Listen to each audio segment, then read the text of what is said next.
Hello, everyone. My name is Katie Cleary, and I am a project manager here at Magic. And I am here today with one of our lovely mentor-mentee pairs from the Menlo School, Shami and Victoria. And we're just going to learn a little bit more about them and the project that they worked on together. Victoria, would you just like to introduce yourself? Yes, Very of quick. course. Yeah. My name is Victoria Harding Bradley, and I'm a ninth grader in Menlo School. Great. And Shami, if you could just introduce yourself as well, please. Sure. Shami A. I am a mentor here at Magic as well as a board member. And I was working with Victoria this session. Wonderful. Thank you both so much. Let's start off with just asking Victoria, how did you select your project and what led you to choose that?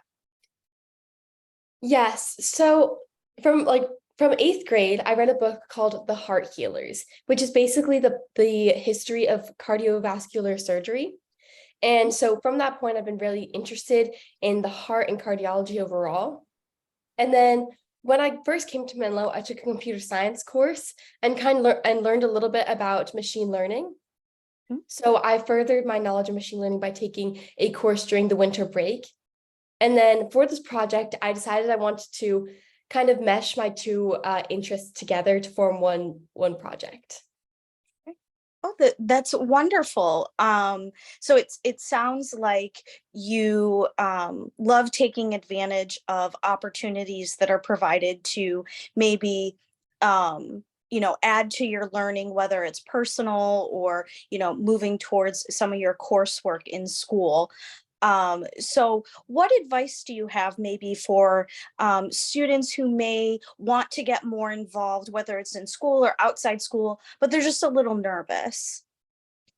I would say, well, first of all, don't be nervous because it's kind of no one is really telling you what to do when it's not included with your coursework. Like I kind of spearheaded this project a lot, and I just kind of went where questions could be asked and kind of grew upon my initial idea. So definitely don't be nervous.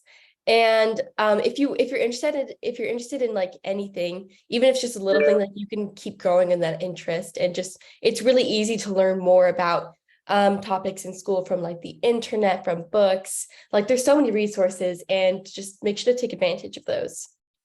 Yeah, that's wonderful advice. It's pay attention to what's going on in school or maybe at your library, things that are offered. And so thank you for sharing that. After working on your project, what's something that you've learned, whether it's specifically about cardiovascular research or just something else that you learned while working on the project? Okay, so I learned a lot working on this project. Definitely going into it, I did not know a lot about machine learning. And after building the models and testing them, I feel like I learned a lot in that aspect. And then on the other side of things, when I was writing my article, I learned more about basically how difficult it is to get something published and how much effort it takes to write an article like that. And how you really need to be passionate when you're putting that much time into something. Because I don't think I could have been able to complete this project if I didn't really care about it. It's very impressive that already as a ninth grader that you're working to be have an article published. So can you tell us a little bit more about that process, maybe about how you heard about it, or what your ultimate goal is for that? Yeah, so this isn't my first thought of having an article published. In the past, I've done multiple science projects. Like my most recent one besides this project is called Green Ears. And that project was for the National Science Fair. And when I went there was a lot of talk about publishing your ideas and things like that. But I never really got to publishing anything until this particular project, where I was just really proud of the work I'd done, and I kind of wanted it to be seen. And after after making this article and having it into review for publication, I'm like really inspired to publish my other science projects. And I feel like it was definitely really much a learning experience. But Mhm. yeah, I really enjoyed it.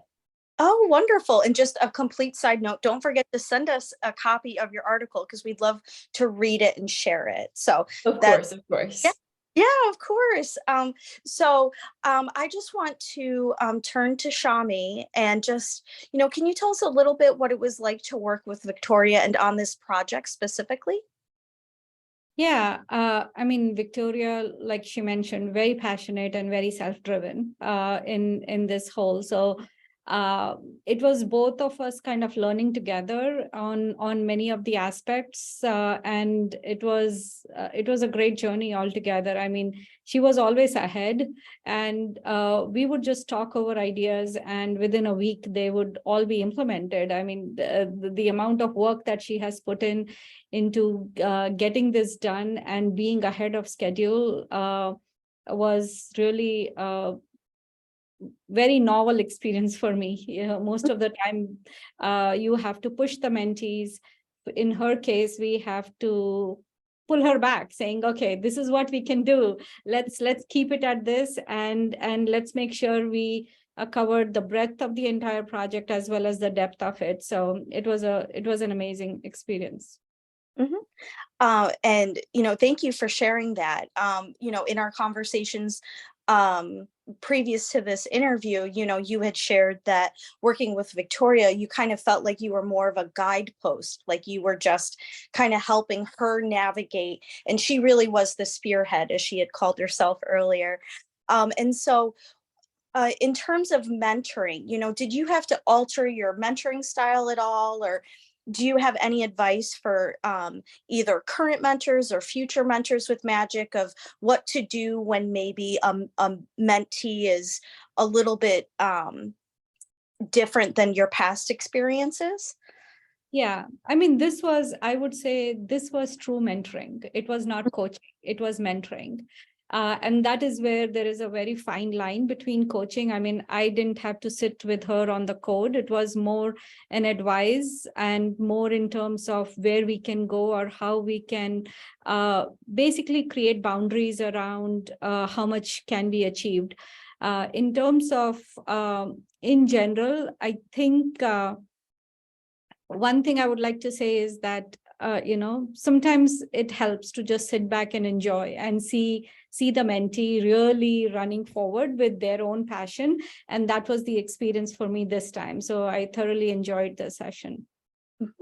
Wonderful. And, we certainly at Magic, we have enjoyed watching not only Victoria, but all the mentees this school year, and just the creativity and the compassion and caring that they've had, not only in their projects, but utilizing their resources to help others in the community. And so, with all that, Victoria, my last question for you is just, how do you see yourself using this experience in magic, in the next 5 years or so?